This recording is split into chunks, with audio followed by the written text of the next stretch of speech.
جانتے ہیں؟ کترینہ کیف، عامر خان، عائزہ خان، شاہ رخ خان، سلمان خان، فلاں ایکٹر، فلاں گلوکار یا پھر فلاں لیڈر وغیرہ وغیرہ، مشہور سے چند نام گن رہی ہوں میں. یہ ان لوگوں کے نام ہیں جو آپ کو نہیں جانتے ہیں، جنہیں آپ کی کوئی بھی پرواہ نہیں ہے، جنہیں آپ کے فیوچر کی کوئی فکر نہیں ہے. ایون ان لوگوں نے آپ کے لیے کبھی بھی کسی سے کچھ نہیں مانگا. ان لوگوں نے کبھی غلطی سے بھی آپ کو یاد نہیں کیا، جانتے ہی نہیں ہیں آپ کو. ظاہر سی بات ہے، جب یہ جانتے ہی نہیں تو کبھی بھی ان لوگوں نے آپ سے محبت کا اظہار بھی نہیں کیا. لیکن کوئی ہے جو آپ سب کے لیے راتوں کو اٹھ اٹھ کر رویا تھا،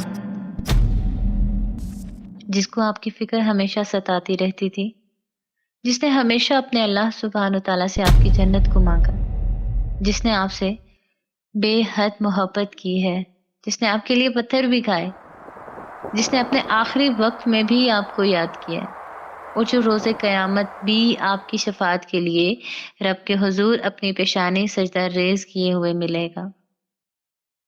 اور ہم نے کیا کیا؟ ہم نے اپنی زندگی ان لوگوں پر لگا دی جو ہمیں جانتے بھی نہیں ہیں. ہم نے اپنے نہ جانے کتنے پیسے ان لوگوں پر برباد کیے جنہیں ہماری پرواہ کبھی تھی ہی نہیں. ہم نے ان لوگوں کو اپنا آئیڈیل بنایا ہے جن کو کبھی ہمارے بارے میں سوچنے کی فرصت ہی نہیں ملی.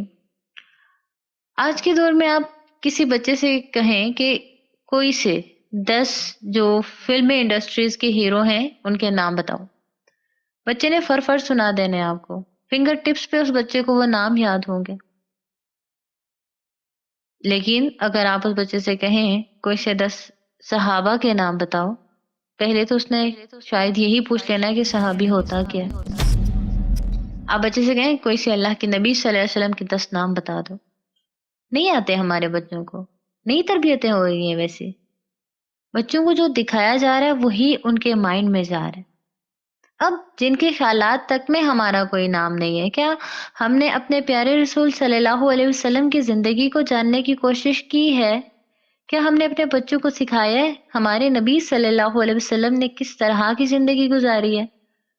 ہمارے نبی پاک صلی اللہ علیہ وسلم نے 1440 غالباً 46 یا 50 سال پہلے کس طرح سے ہمارے لیے راتوں کو جاگے ہیں، وہ کس طرح سے انہوں نے اپنے اللہ کے آگے اپنے آنسو گرائے ہیں، ہمارے لیے وہ روتے رہے. کس طرح اس ذات نے صرف اور صرف ہمارے اور آپ کے لیے اتنی مشقتیں برداشت کی ہیں، جو ہمارے غم میں راتوں کو اٹھ کر روتا رہا. جس ذات نے ہمیں ساری زندگی یاد رکھا، ہم نے انہیں کتنا یاد رکھا ہے؟ ذرا سوچیں. کیا یہی انصاف کا تقاضا ہے؟ کیا اسی کا نام امت محمدی صلی اللہ علیہ وسلم ہونا ہے؟ کیا واقعی ہمارے لیے رسول اللہ صلی اللہ علیہ وسلم کی زندگی کوئی اہمیت رکھتی ہے؟ کیا ہم اپنے بہترین امتی ہونے کا اور اپنے پیارے نبی صلی اللہ علیہ وسلم کی محبت کا حق ادا کر رہے ہیں؟ ہم وہ ہیں جن کے لیے حضور اکرم صلی اللہ علیہ وسلم نے جلتی دوپہر شعلے جیسے صحراؤں میں اونٹ کی کمانوں پر بیٹھ کر دعائیں کی ہیں. ہم خود عمل سے تو محروم تھے ہی، مگر بدقسمتی یہ ہے کہ ہم نے اپنی نبی پاک صلی اللہ علیہ وسلم کی تمام تر محنت اور مشقت کو پس پشت ڈال دیا اور کلمہ گو ہو کر ہر اس کام کو پروموٹ کیا جس کو کرنے سے روکنے کے لیے ہمیں ایمان نصیب ہوا تھا. حضور کی نسبت سے یہ ہیں نبی کے عاشق. سوچے ضرور ہم اس دعوے میں کتنے سچے ہیں.